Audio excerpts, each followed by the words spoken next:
All right, everyone, we're back into the subject of racial bullying. This is Racial Bullying Part 2, and we'll look at some clips here. I'll make some commentary, but it really starts to get interesting as we go on regarding being bullied because of your belief regarding race, your belief regarding the Trayvon Martin. I've said before, if I am for George Zimmerman, then I am a racist. If I was against Obama, I am a racist. On and on down the line, and sometimes a lot of people are made even to feel guilty when they have no reason to feel guilty. And a bully can make you do that at times. But here we go. Let's listen to here. They're going to talk about, or you'll actually see a clip of Rachel Gentile, and we'll go from there. In the last hour, Vinnie Politan asked if there was anything she wishes she could have told the jury. Take a listen. Trayvon was a teenager, was a child, was somebody, friend, family, not a thug at all. And to them, and they think Trayvon is an adult. Trayvon is not an adult. Going to stop it right there. What she said about Trayvon was that Trayvon, what she wanted to say to the jury, about Trayvon was that Trayvon was a child.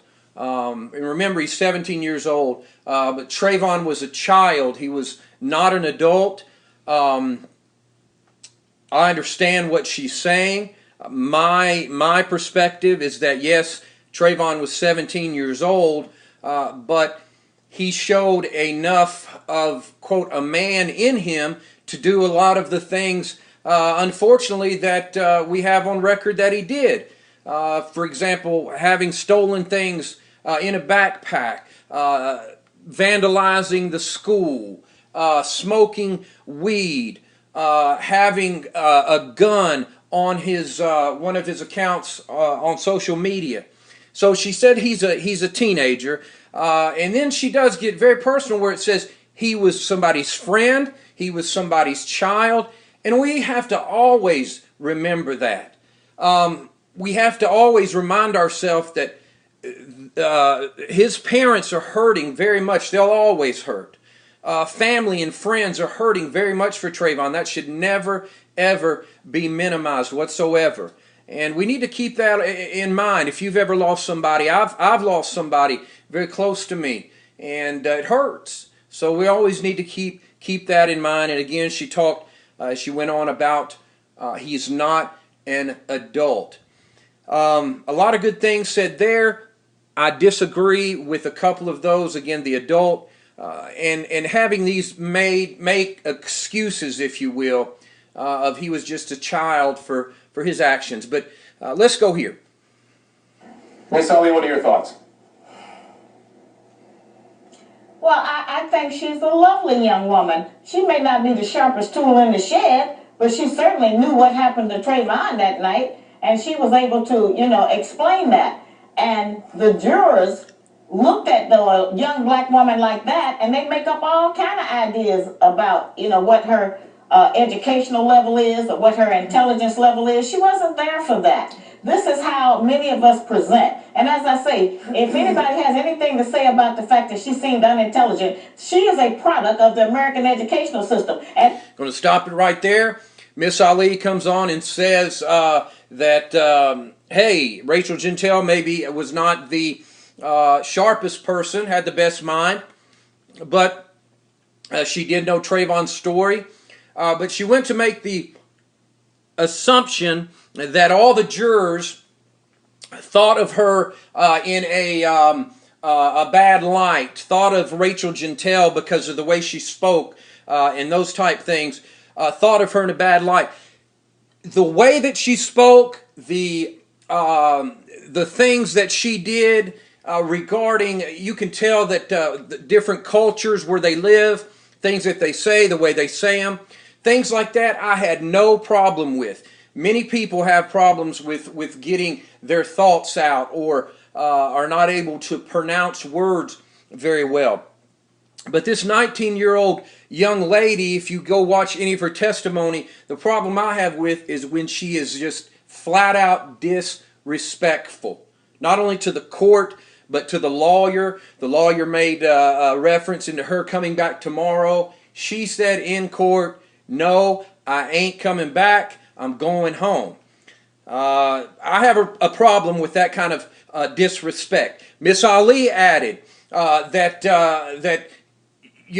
she was impressed with the girl, but again, like I said, she's talked about how the jury must have thought about her. This is her own thoughts, Miss Ali's thoughts. And we'll listen because it's getting ready to get interesting. And most of our children are dumb as hell. That's not new. Mark, go ahead. Okay.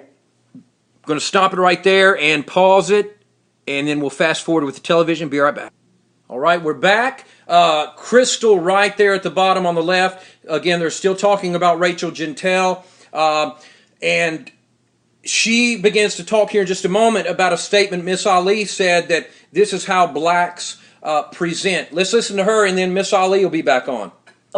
So I think Rachel knew very well what she was engaging in when she disrespected the court. And I think that second day she came back and she was much calmer in the court. I think friends or family said, "Rachel, you're looking like a fool on national television. You need to show more respect." And as far as Miss Shahrazad said, this is how many of us present. I don't know if she's talking about black people, but black people don't go in a court of law and present themselves the way Rachel Jeantel did. It was a total disrespect.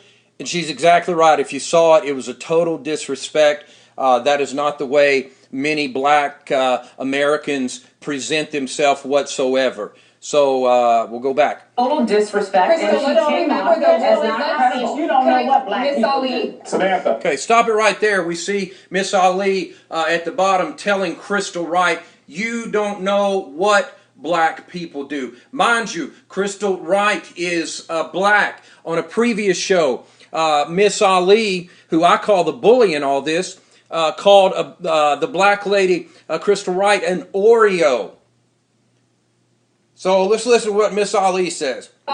Black people do. Let's remember You though do. that I know you're the ambassador of black. Lady, Samantha. I got it. Come on, guys. Let's Lady, lady. Let's remember though that Rachel also had 9 hours deposition with Don West and had been talking to him and not very pleasant conversations since March. So let's take that into consideration as well. And on Nancy Still no Grace, excuse. Vinnie Politan asked Rachel to respond to what Juror B27 said about her, that she was not credible or truthful as a witness. Take a look at this. If you were placed in my shoes, would that happen? And that happened to you? And you have a grown attorney attacking you, and you was out in the media, would you feel comfortable in my place? So she says that in the deposition, especially, that the lawyer was, quote, attacking her.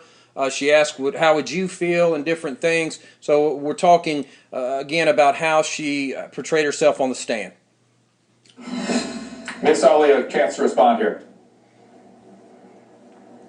Well, it's very difficult for any black person to sit in a room full of 99% of white people and be able to maintain your composure and answer questions. The only reason I'm not scared of y'all is because I have the truth. But it's very difficult to sit up around a bunch of white people and be able to talk and explain yourself, because you all put so much pressure on us. We'll stop it right there. I don't know about you, but this makes me angry, because I know I'm not like that. And when she says all white people, this is another example of a bully trying to make people feel bad when they shouldn't, and making excuses. On us, 24-hour stress. That's what we live in this country. It affects our vascular system. It affects our renal system, our nerves. It's very difficult for. So it's very difficult for her in black America to be around white people, because it's 24-hour stress, and those symptoms that she just gave are part because white people are stressing her out. Now notice how Dr. Drew covers this, because he also is being bullied. It's difficult for us to be here. Miss Since Ali. Miss, hang on a second. wait, Miss since Ali. I'm the other black All right, person. you'll get the chance. I'll give you Crystal's next, then Mark. But Miss Ali, I don't stress you out. Come on now. You're part of the family here. You're stressed. We'll stop you right there. We see he's trying to take control of the situation, but I've never seen him treat any other guest this way. What he does, he tries to coddle her. He wants to make his point, but yet he doesn't want to make Miss Ali even more angry. So he kind of jokes around and says some things. I think it's ridiculous. If it was anybody else on this show, they would have already been taken off. You're stressing me out. I heard a rumor that you're not. Hang on. I heard a rumor you're not going to be with us tomorrow. That's stressing me out. My coronaries are hardening. This is my last night. No, come on now. You're going to tell all your This is fans. my You're last speaking night. for a lot of people. This is. I want to stop right there. Remember what he just said. Remember that. He said, you're speaking for a lot of people. And so being the Dr. Drew show, he knows who she's speaking for. A lot of people. This is it? Don't go. This is my love you, last Miss Ellie. night, but I'll still be talking. I was talking before I got here. All right, fair enough. Crystal, you go. Can I? Okay, yeah, Dr. Drew. I mean, I'm another black person on this panel, and you just allowed Shahrazad to go off on this rant that all black people are afraid of white people. We're afraid to be in rooms with white people. Now, Shahrazad, come on, you're better than that. You're really you're better not afraid than because this you want race to be rhetoric. white. Oh, so she says, you're not afraid. You want to be white. Wow, can you imagine if that was a white person saying that? And watch her, too, her whole body movement. Everybody wants to joke about the angry black woman and the way she looks at times. Listen, that ain't nothing to joke about because, honestly, watch her behavior. It's childish, and it's trying to bully you, just the way she acts. Right. Why do you? No, I don't want to be white. I wake up every morning and I'm naturally black like you, sweetie. We're both black women together. And so you're I think it's time for you to. Miss Ali said that Crystal, because she's black, she said that Crystal is disappointed in being black, so she wants to act white. I think you're I'm sorry you're disappointed. disappointed, but stop lumping us all in a black box and calling us cookies and things like that. Okay. And I'll stop it there, and we're going to go to the third installment of this. In reference to what she just said about Miss Ali calling us cookies, Miss Ali called her on one of the last shows an Oreo,